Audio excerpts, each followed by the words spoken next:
Please be advised that this recorded webinar has been edited from its original format, which may have included a product demo and other engagement features. To set up a live demo, please complete the form above on our website. If you currently are not on our website and are watching this on our YouTube channel, there's a link to the website in the description of this video. Thank you.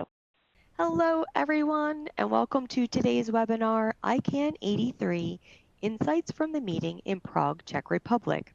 My name is Christy DeMeo-Ziegler, and I will be your moderator. Joining us today is Gretchen Olive. Gretchen is the Vice President of Policy for CSC. For over 2 decades, Gretchen has helped Global 2000 companies devise global domain name, trademark, and online brand protection strategies, and is a leading authority on ICANN. And with that, it is my pleasure to welcome Gretchen. Thank you so much, Christy, and thank you everyone for joining us today. I know lots of busy schedules, lots going on, so really appreciate the attendance. So as usual, a very busy ICANN meeting. While this is the policy forum, it's a shorter format. There was no shortage of updates. So we have a pretty packed agenda, so I'm going to just move right on with it.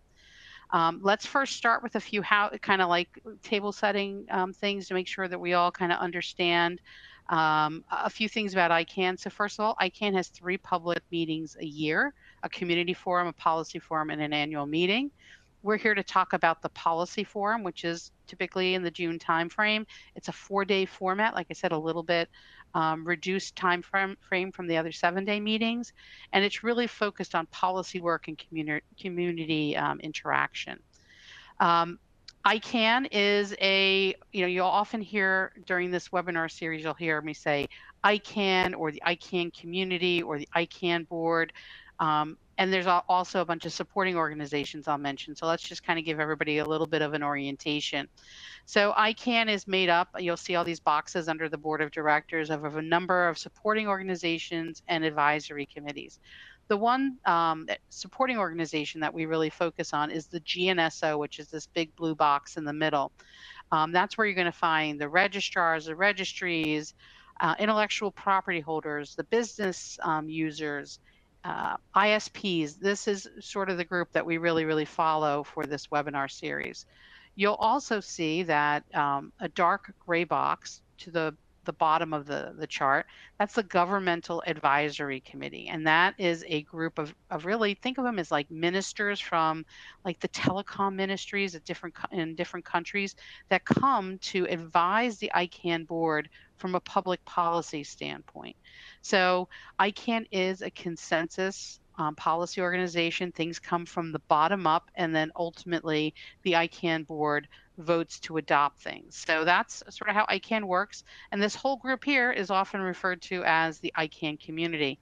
Most of these organizations, most of these stakeholder organizations are made up of volunteers. They're not paid staff. There is ICANN paid staff, but there's a CEO, there's staff, but these supporting organizations are made up of volunteers. Typically, these volunteers do come from companies, though. They're not not getting paid, but they're not being paid by ICANN to participate in this process. All righty, so let's jump right into it. And obviously, one of the hot topics of the day, and it was certainly a hot topic at the policy forum, is the new gTLD program. ICANN has been working to open up what's called round 2. Just a little by way of little history, round 1 happened in 2012, so hard to believe, 13 years ago, when ICANN opened up the first opportunity for entities to come forward and apply for their own gTLD. They received over 1,900 applications, about 1,409 unique strings, because there were some multiple applicants for same string, and about 33% of them were what were considered .brand TLDs, where companies were coming forward and saying they wanted a TLD of their company name or a brand that they wanted to operate for their exclusive use. So, it's been a long road since 2012. Some people are excited about round 2. Some people are like, oh no, here we go again. So there's definitely mixed emotions out there.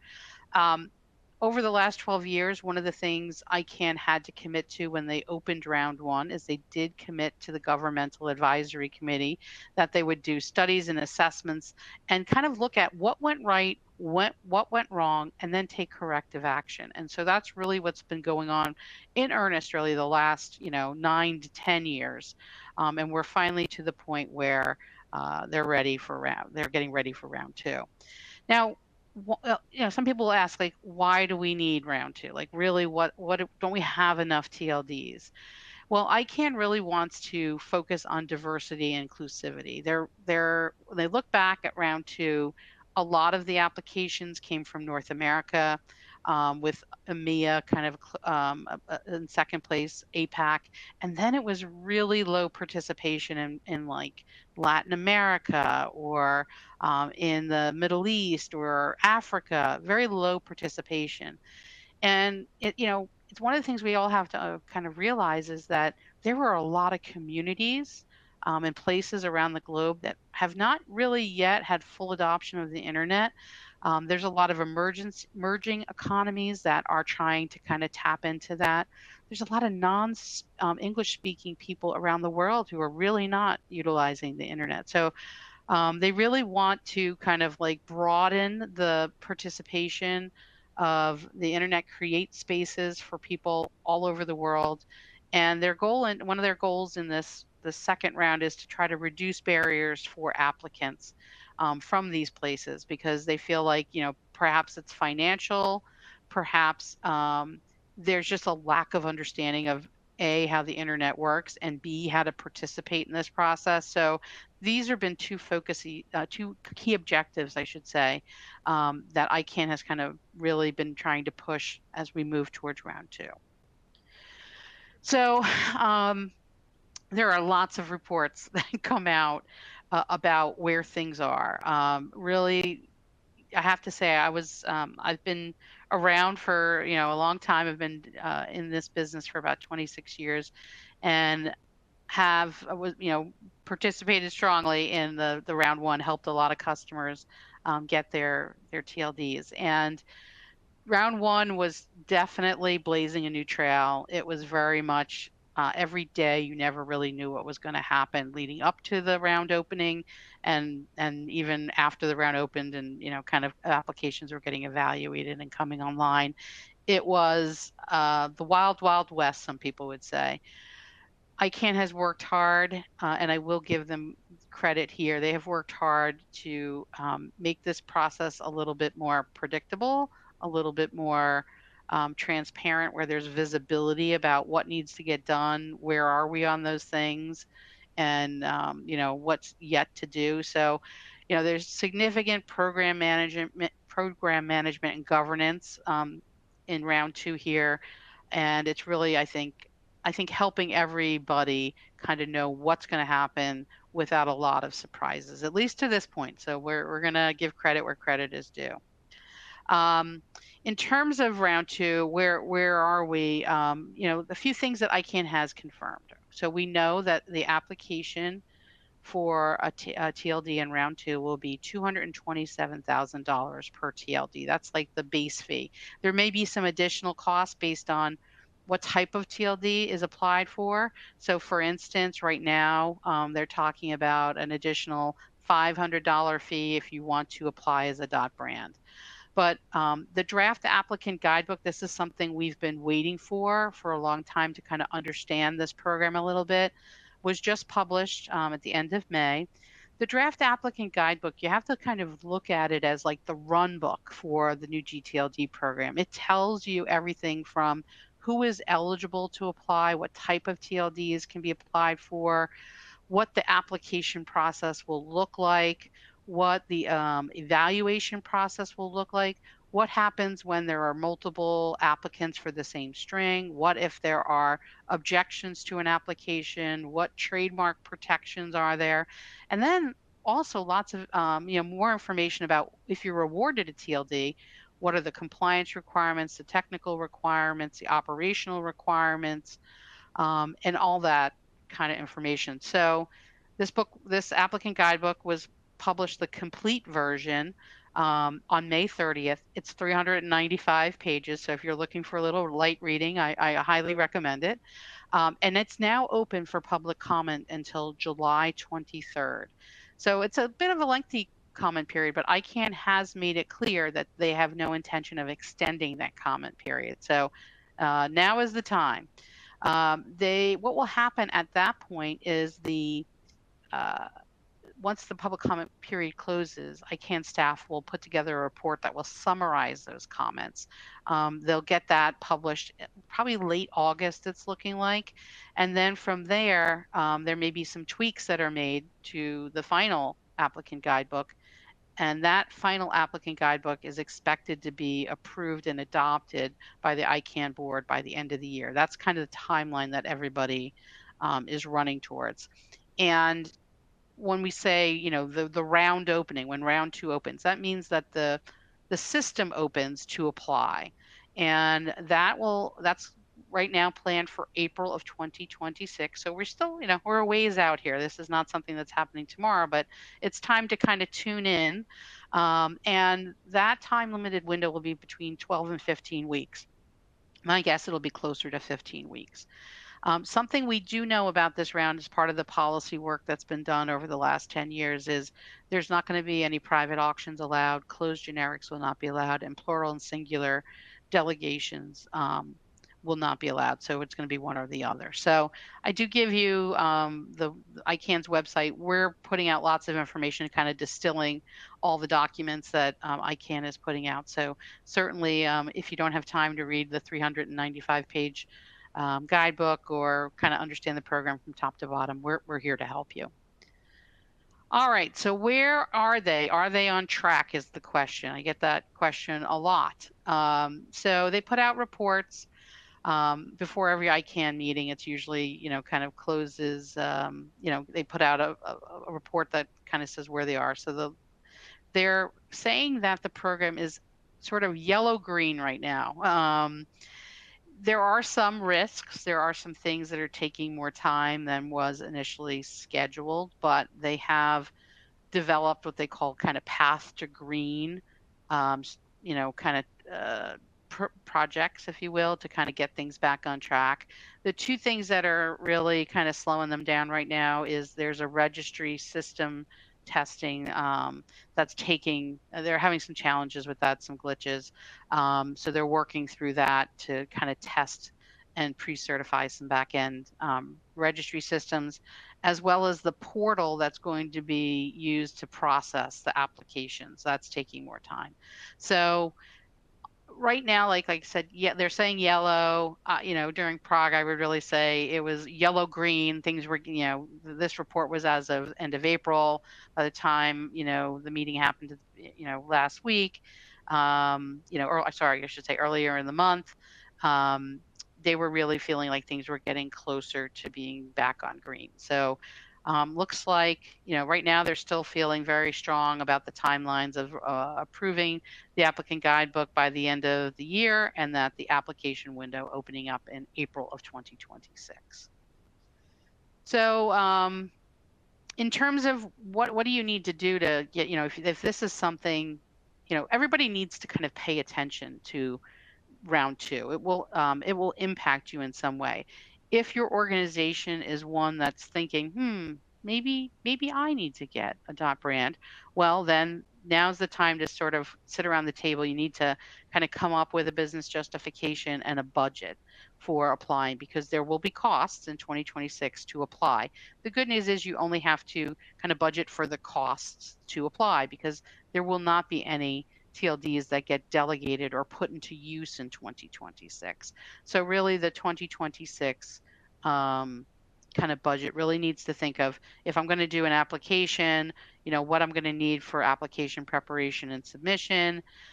You'll also want to start thinking about, and looking at your current trademark clearinghouse registrations, because this is for the folks both who are applying and who may not apply, but will obviously be living in this world with more TLDs being added. So trademark clearinghouse filings, you're going to want to look at them, make sure that they're up to date, that they're fully registered. You have a current proof of use on file. You also may want to revisit your blocking strategy. So these are some things to start working on to kind of get you ready, and you may need to budget some money to do maybe there's been additional brands that you want to put in the clearinghouse. Maybe you want to take on some blocks. So those are things you should be budgeting for 2026. If you are considering a brand, like I said, I really would encourage you to put together a cross-functional team, kind of understand the program, and really focus on your risks and opportunities there. I recently, I believe it was in the April timeframe, put out a blog on our CSC blog site, ICANN's new gTLD program, round 2, time to tune in, that kind of gives those considering a .brand some kind of step-by-step instructions about what they should be working on right now. So I would recommend that you take a look at that. And I think that's also a link in our resource center. So, how do you understand the program? So, here we've given you a little bit of a high level of, being ready. What do you need to do?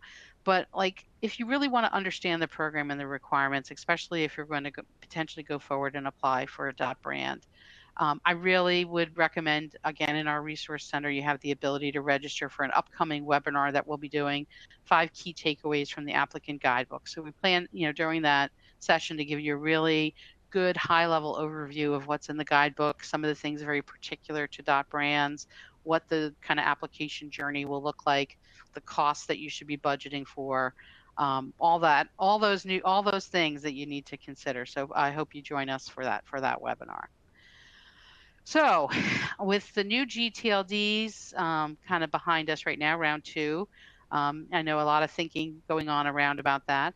Let's talk about some of the other things, really important things that are going on in the ICANN world and were discussed during the policy forum.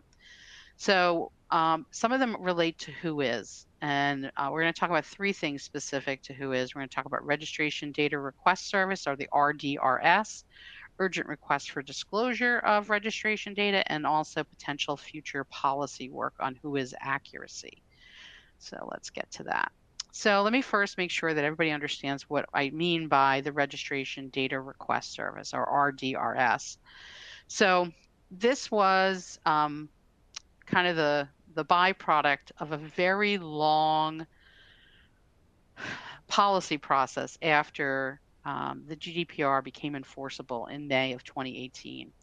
It was really the first time, when I started to go to ICANN meetings in 2020, I can remember, sitting there with about 200 people, and one of the topics being WHOIS. And, here we are many years later, and we're still talking about WHOIS. And it's been something that it's been hard to get arms around it.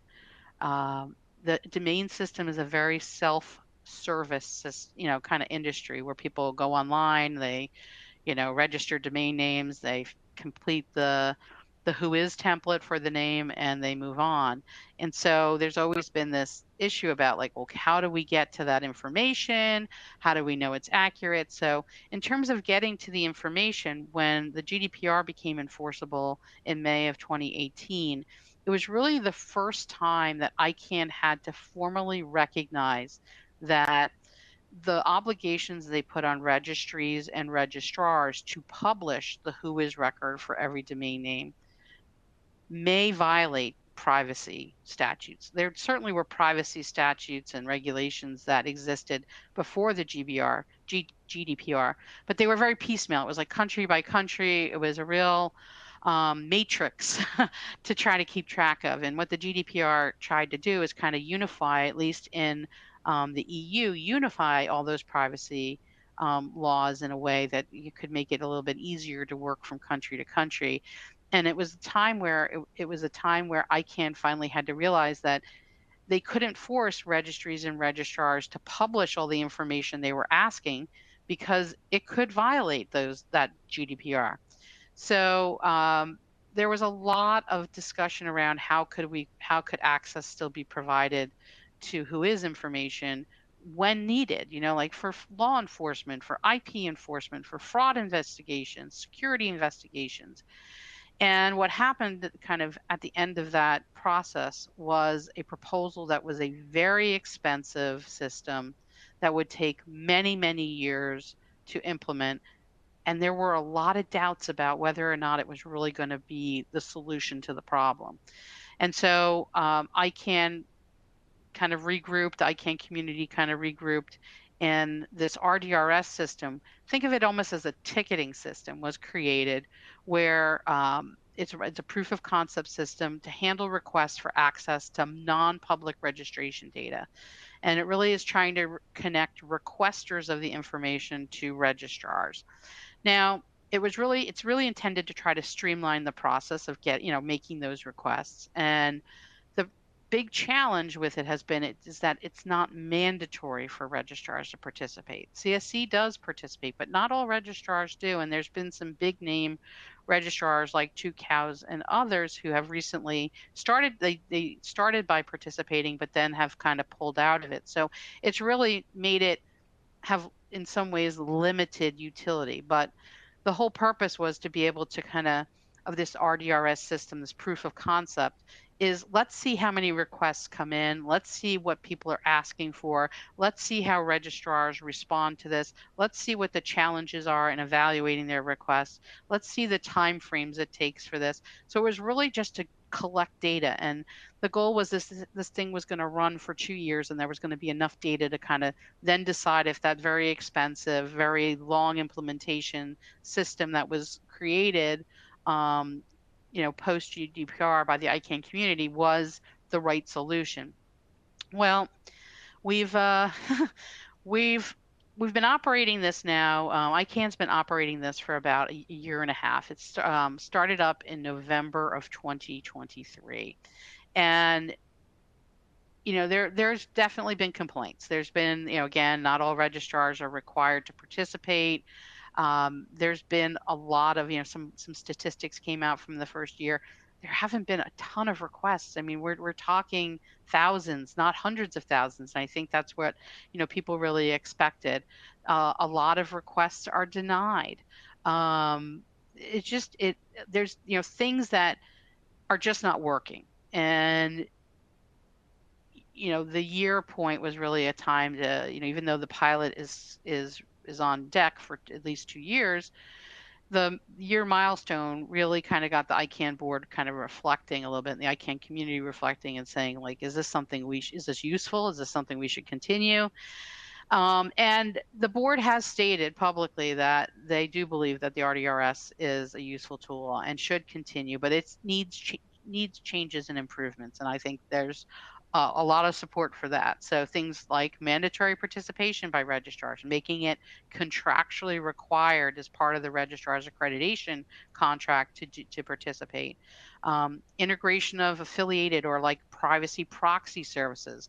A lot of registrars, those kind of more consumer grade registrars, they can have hundreds to thousands of resellers, and it's really hard to kind of get in contact with them. And the registrar itself is just really providing some technology to that reseller to do registration. So there needs to be a way to get to those folks a little bit better, and RDRS doesn't really have a way to do that currently. There's also issues around kind of requester authentication, especially in the case of like law enforcement. Requests will come in there with people saying, I'm from this law enforcement agency. And, I think everybody knows like the FBI, Interpol, but it's hard to know like every legal, law enforcement agency around the globe. And it can really, with the internet, come from anywhere. So there's been a lot of discussion about kind of development of a requester authentication mechanism, and really to help registrars kind of like be quicker and better about responding to those requests, because it's really hard to know what's legit and what's not. And then also, maybe allowing participation, voluntarily by CCTLDs. Right now, the RDRS, ICANN only governs gTLDs, so this is only applicable to gTLDs. But maybe there's some applicability here to kind of give a more centralized resource to allow CCTLDs to participate voluntarily. So, where we are right now, the GNSO has a standing committee. The GNSO is that one of that supporting organization I pointed to early in the presentation when we were looking at the org chart. That's the generic name, supporting organization. So the standing committee, as part of that GNSO organization, is working on a report that is expected soon, and here in August, and then that final report will go to the GNSO Council, and then to the ICANN board. So expecting that to get to the board, final report to the GNSO Council by the next ICANN meeting, to kind of understand what the next steps, some recommendations for the next steps when it comes to the RDRS. Now, the other kind of WHOIS topic that is getting quite a bit of attention right now is with regard to urgent requests for disclosure. So it's related to the RDRS, but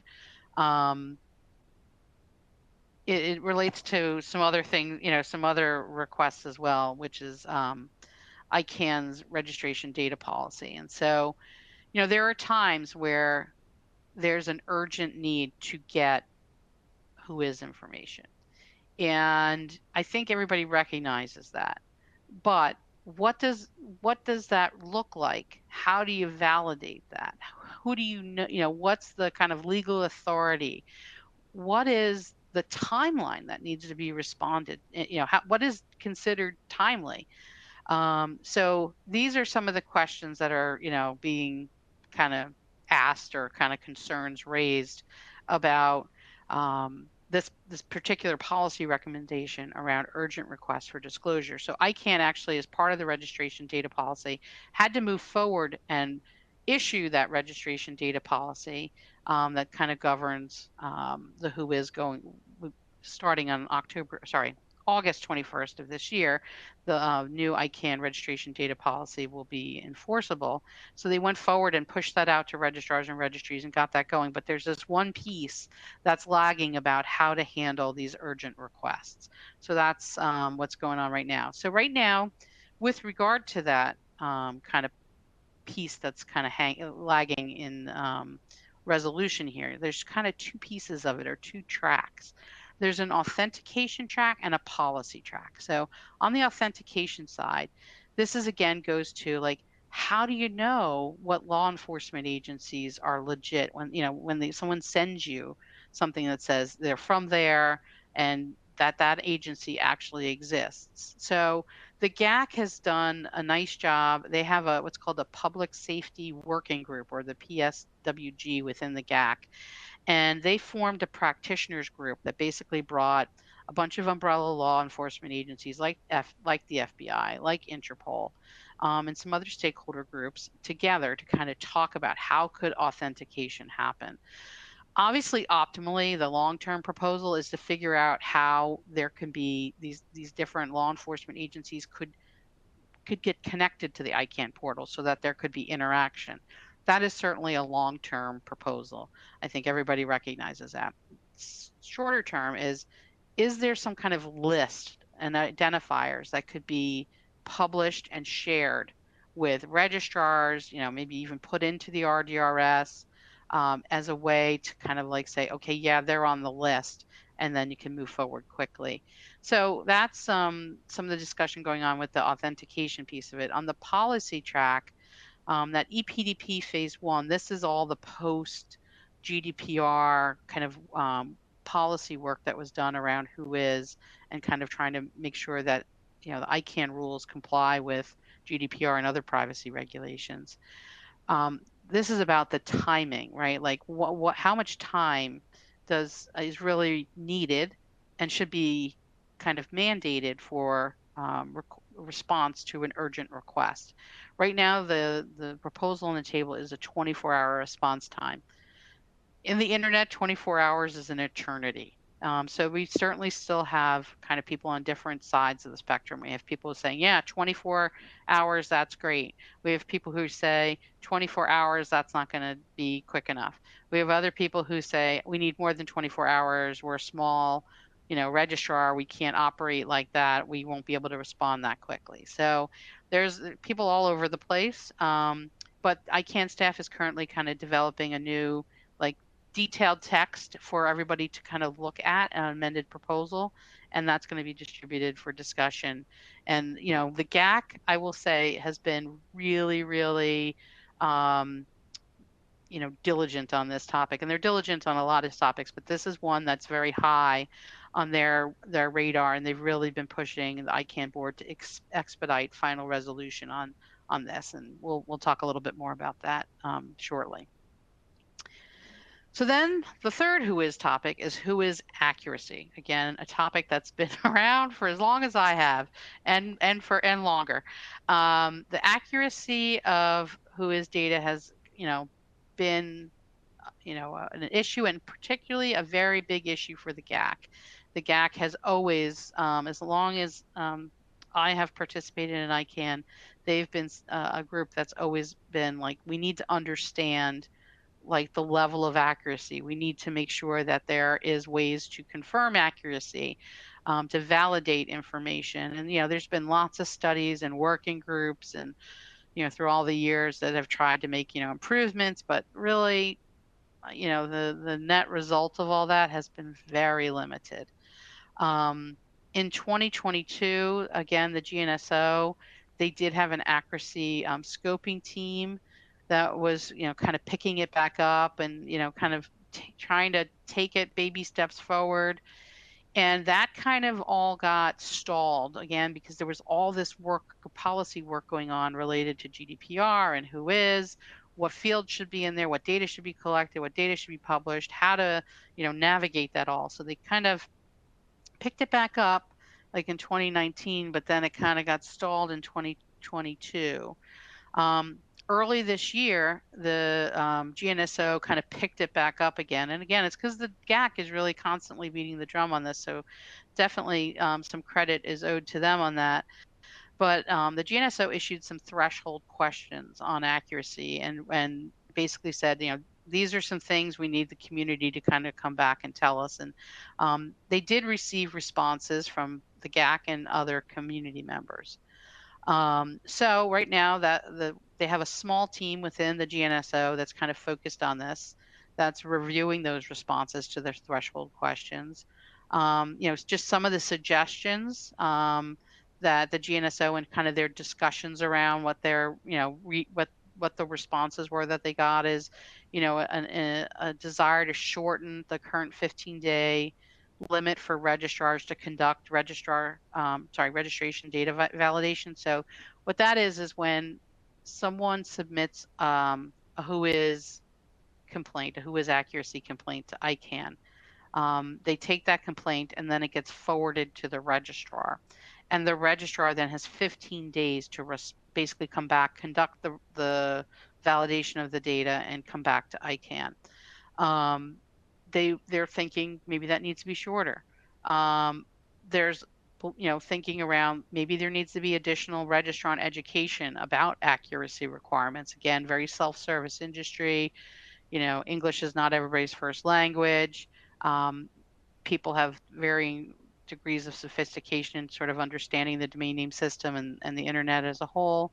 So maybe more education is required as to why that needs to be accurate. And then there's also some feelings about like when a name does get suspended because after the, a registrar conducts registration data validation and it doesn't come back as valid, that should be published as part of the who is record, that this name is, suspended for, data accuracy problems. So, they're working on the final recommendations, the small team. That's expected in a few weeks. And we'll see what happens here. ICANN is also, the board has also said, there's other things beyond the specific kind of who is accuracy program that from a policy standpoint we might want to look into. Like sometimes it's really hard to deal directly, and especially people are being bad guys. They're somewhat elusive. That maybe there's other ways, kind of indirect ways of getting at some of these issues. So the who is saga continues. So let's talk now about some other ICANN policy development that's going on that I think it's super important for companies to know about. So one of them is the transfer PDP. PDP stands for Policy Development Process, and that's the very formal process within ICANN to kind of, scope an issue, put it into a working group, come up with recommendations, take it through the board, and then put together an implementation review team to implement those changes. So it's a very formalized process. It usually takes at least 2 years. So, nothing in the ICANN world happens quickly, even though there are some EPDPs or expedited policy development processes, and they're typically limited to a year, but they often have implementation that goes beyond the year. It's sort of the policy making piece of it, or the policy guidance takes a year, but then the implementation can take longer. But nonetheless, transfer PDP has been going on since 2021, so a little over 4 years now. The working group that was established for that came up with a final report in February of this year. It had 47 recommendations.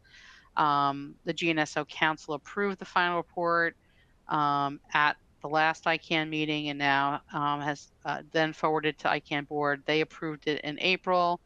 ICANN board got it in April, and then ICANN board's now opened a public comment period, which is now running through July 2nd of this year. So after the public comment period, they'll look at those comments and they'll consider the working group's final report. So that's what's going on here. Just to give a quick sense, I won't go through every one of these, but just to give you a quick sense of some of the things they're looking at that came out of the final report of the working group is things like eliminating the 60-day inter-registrar transfer lock. So when you transfer a name from one registrar to another, it gets locked down.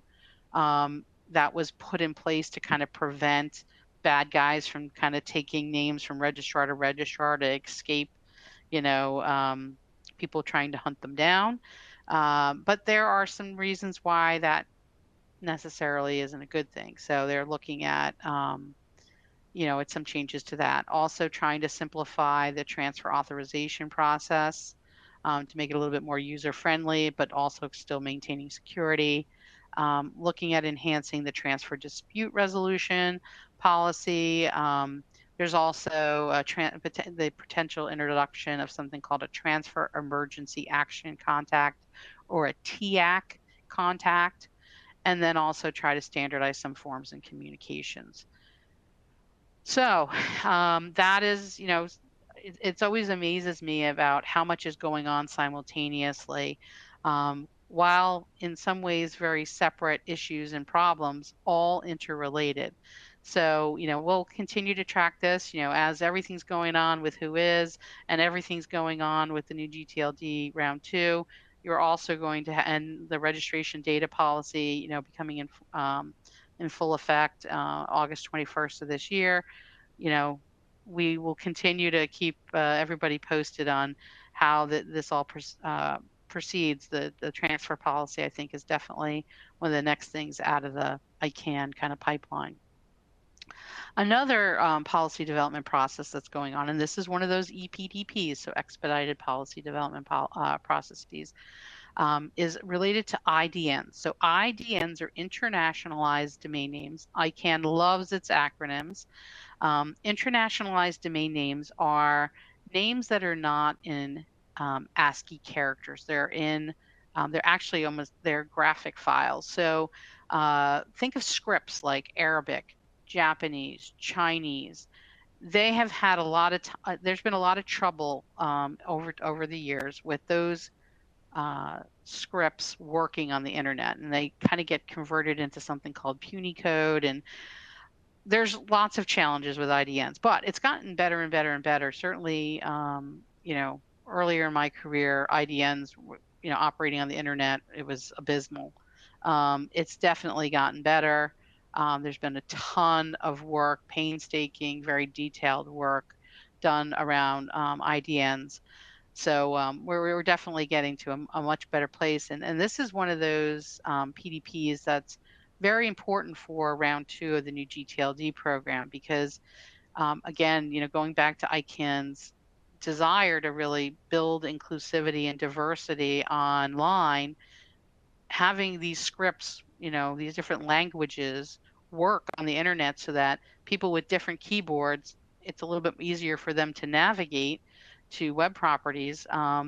That this all needs to work well. So been a ton of work here. In 2021, GNSO had launched this ePDP. It had kind of had two phases, like a lot of things in ICANN's policy processes. They kind of always start with a really big issue and say, oh, we might need to break that out into bite-sized pieces. So really what we're focused on right now is phase 2, which is kind of topics related to second level variant management. What that means is, so anything before the dot, what's right before the dot, trying to kind of deal with variants of, there's a lot of scripts where there's similar things, that similar characters to ASCII, similar characters to other languages, causes confusion. So the GNSO approved the phase 2 final report back in December. It had 14 policy recommendations and some kind of implementation guidance. The board ran a public comment on that. That's now closed. And staff is now kind of putting together a feasibility and impact analysis on the phase 2 policy recommendations that the ICANN board needs in order to decide sort of feasibility of all this and to make their final vote on the recommendation. So I think transfer policy and IDN ePDP are fighting for who will be next out. So here's just some kind of key proposed changes, just to give you a flavor of what we're looking at here. So, same entity principle, IDN table harmonization. Oh my gosh, that is, your eyes will cross sometimes when you look at those IDN tables, and then adjustments to registry agreements and processes. So, yeah, important changes that need to kind of get through. Here's some additional. So it's not light work for sure, and it is something though that will certainly support ICANN's desire to kind of increase diversity on the internet here. So another hot topic that is a perennial, it seems for years and years and years we've been talking about, is privacy and proxy accreditation. So this is like when you go to the WHOIS and it says something like domains by proxy, or it has another company's name in the WHOIS that's sort of serving as the kind of masking or hiding the true owner of the domain name. Now, there's some very legitimate and good reasons why a registrant may want to do that. Many of our customers here at CSC, they're trying to secure names before product launches or before mergers and acquisitions or other important business deals. There's a reason to do that. But what's caused challenges is that, how to those privacy and proxy services do get in the way of knowing who the true owner of a domain name is. And there hasn't been a lot of rules around that. So, ICANN registrars and ICANN registries sign contracts with ICANN, but these kind of third-party organizations that offer privacy and proxy services, they're usually affiliated with a registrar, but they are separate entities. They are under no contractual relationship with ICANN. So that's always been a very difficult topic in the ICANN world. And so in 2016, the GNSO did actually approve policy recommendations on privacy and proxy, and the ICANN board adopted them. So everybody was like, oh, we finally made progress. But as the implementation review team was working on kind of the implementation guidance and then policy, actual policy language, in 2019, this kind of came to a screeching halt because of all the GDPR stuff, again, with all what was the WHOIS going to look like, what fields were still going to be there, all that. So it kind of got backburnered. The GAC, again, beating the drum. Where is this? We need to talk about this. This can't sit on the back burner. IRT was finally reconvened at the end and middle of last year, largely because a lot of the kind of WHOIS stuff was far down the road, the things that we've talked about, and sort of like the registration data policy was developed. And so they really felt like that the timing was good to kind of pick back up the privacy and proxy. So now they've kind of reconvened that implementation review team.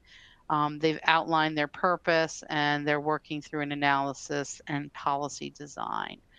Just to give you a little bit of a sense here, their purpose is, trying to pick up what is, this was back in 2016. We're almost at 10 years old, something that was developed, kind of pick that back up and say, okay, what of this is still good? What of this needs further analysis? How has the world changed? So that's, they put together a set of threshold questions. There's going to be some questions and answers to those questions that they get. That's going to require further policy work because, again, the world has changed. So that's expected. And, it's something that, it's, I wouldn't say this is an immediate thing we're going to see the answers to. So we've got a little bit of time here on this privacy and proxy, but at least it's back on the front burner. And I think that's very important. We wouldn't be, we wouldn't be an ICANN meeting, and if we weren't talking about DNS abuse, and we absolutely should be. DNS abuse, and we talk about this, on every one of these ICANN webinars that I do. It is a pervasive and persistent problem, and it morphs every single day. About a year ago, a little over a year ago, there were DNS abuse amendments that were added to registry and registrar contracts. Very kind of light touch, but something that sort of said, there's an obligation when DNS abuse is brought to your attention to do something. The something hasn't been super well defined, but that's felt like it was a really good first step to get those amendments in place at all. And now, kind of need to move that forward. And the GAC is, again, really beating the drum and saying, okay, we got these amendments, great, good job, but we still have a lot more to do. And so they've kind of outlined about how they're kind of seeing things and how they think things should progress here in this little table, because they believe that ICANN, while it is not solely ICANN's problem, DNS abuse is not solely ICANN's problem.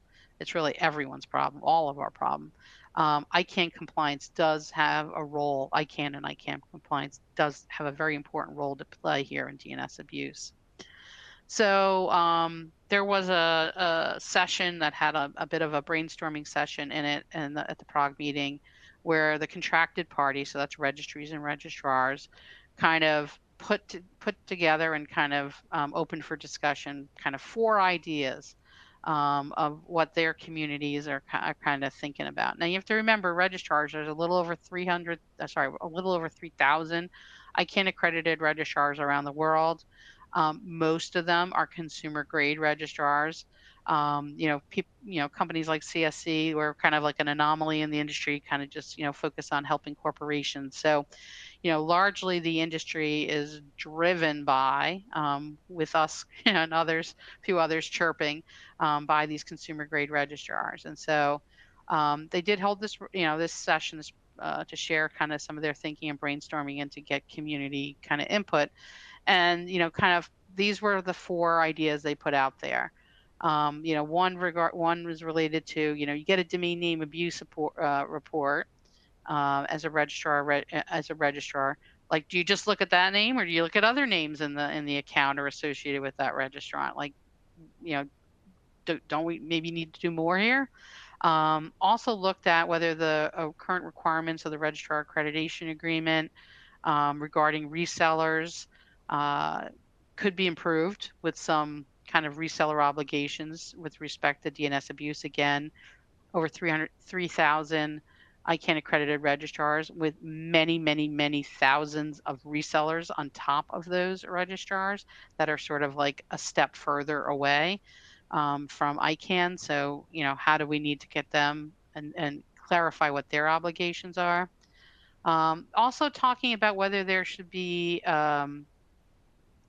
a clearinghouse to this is again going to understanding DGAs. And so, who can function as the clearinghouse? What functions can the clearinghouse perform?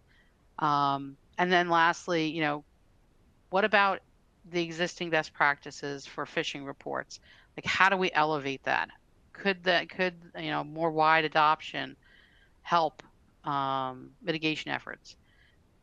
I'm not saying these are the only things registrars and registries can do, but these are their ideas that they're putting out there initially to talk around DNS abuse. So that's one kind of conversation that's going on in the ICANN community. Another conversation is clearly coming from the GAC. And again, this is their role, public policy, public safety, wanting to make sure that ICANN, they are an advisory committee to the ICANN board, making sure that as all this policy work, this consensus bottom-up policy work is being done, that the ICANN board is being constantly reminded about the public safety and the public, kind of concerns, the public, impacts that these policies will have, and kind of understanding from a government perspective, what are some other considerations that maybe weren't considered within the ICANN community. And that's really the role of the GAC. And with DNS abuse, they've continued to play a really important role.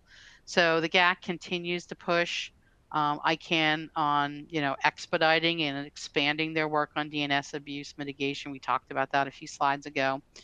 But every meeting, at the end of the meeting, it used to be on the last day of the meeting, but now it happens several days after the meeting. The GAC issues what is called their communique for the meeting. And the communique it will summarize kind of some of the groups they met with and things they talked about while at the ICANN meeting. It'll talk about some internal matters, just, maybe committees they're setting up or reports they expect to issue or something like that. But then it will have two sections. It will have one which is called issues of interest to the GAC, or issues of importance to the GAC. And then they have a section called GAC consensus advice. The GAC consensus advice is something, it's a very formal piece of advice that the GAC is giving the ICANN board. And actually, the ICANN bylaws have requirements about how the ICANN board has to handle that advice. They either have to accept it, they either have to ask for clarification, or if they reject it in whole or part, there's then a process by which that kind of dispute gets mediated, and they work through, and they try to work through those differences. So the ICANN board just can't go, well, thanks, GAC, that was great advice, and move on and do their own thing. They have to respond to that. And so during this meeting in the GAC communique, the last couple of meetings, they haven't issued any advice, which has been highly unusual. But this meeting, they did issue advice around kind of getting ICANN moving on the policy development process on DNS abuse issues. And they're particularly worried about bulk registrations of malicious domains, especially in the kind of the age of AI. There is a lot going on where, AI is we thought the internet moved fast. Now AI is just accelerating everything, and including the bad acts. And so they have basically said, they need to get this. They need to, urge the GNSO Council, because that's where this bottom-up policy work will come and work will be done, to get the necessary preparations prior to ICANN 84 towards starting targeted and narrowly scoped policy development processes on DNS abuse. So enough talking is what they're saying. We want some very narrowly scoped improvements, and that's the PDPs need to start on those ASAP. So very clear what the GAC wants. So, like I mentioned before, DNS abuse, persistent, pervasive, AI spilling gas onto it. It is very, very difficult to keep track of everything, to understand everything that's going on out there. So just want to make sure I mentioned this the last couple of sessions. CSC has recently released CSC Domain Sec UI. It really is a great portal to help you understand sort of your domain security, brand protection, fraud protection. It's a first of its kind kind of platform. It has machine learning, artificial intelligence, clustering technology. It really allows you to kind of takes it all, looks at the data 360, and highlights the risks, the actionable insights that are risks that you really should be taking a look at. So, we're actively demoing this to our customers right now. But certainly if either we haven't yet reached out to you or you're not yet a customer of CSE, you can go and schedule a demo at that URL. I think you'll find it a very useful platform. So to wrap up here, we talked about the GAC throughout. I thought it would be important to understand. I want you to understand right now there's 184 member states. There's 40 observer organizations participating in this last meeting, 80 GAC, 9 observers. So there's always never full participation. A lot of people do participate in and out remotely, but it is, they're a force. And they, I always say that if you want to know what's going on in the ICANN world, what's going well, what's not, watch the GAC. When you'll know what's happening based on their kind of reactions and discussions on things. So I mentioned the communique. So I just want to, and I mentioned what the GAC advice was this time. But I also wanted to mention, kind of highlight some of what they consider their issues of importance. So these are things where they're saying to ICANN, we are tracking these very closely. And they'll give kudos and they'll also, give like encouragement, but they'll also kind of try to point ICANN in a certain direction. So I won't be able to, we've gone through a lot of these as part of this presentation, but I wanted to give you a sense of, domain name registration data, very, very important to them. Round 2, very important. They're happy that the draft applicant guidebook is finally out. They're a little worried about the GAC is a little worried about their own readiness. So they're really talking about that because, when applications get put forward, after the application window closes, there is an opportunity for GAC for countries to basically object to applications. And so there's a whole, what they call early warning system that the GAC needs to be able to act in a timely way for. So they're kind of preparing. They're also looking at governance of regional internet registries.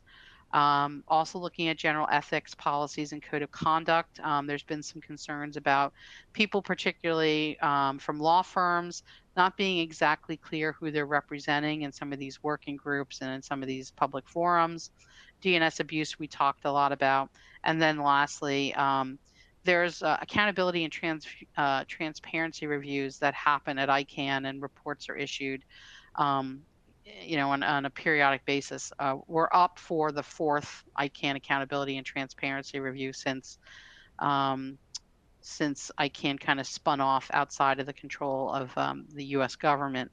And so there has been a decision to defer that given everything that's going on right now, but the GAC is saying that should not be deferred for long. So lots of issues, lots of things going on, but certainly things that we have to keep watch of to make sure that, everybody stays informed and we're able to kind of navigate any changes that come at us that come from ICANN.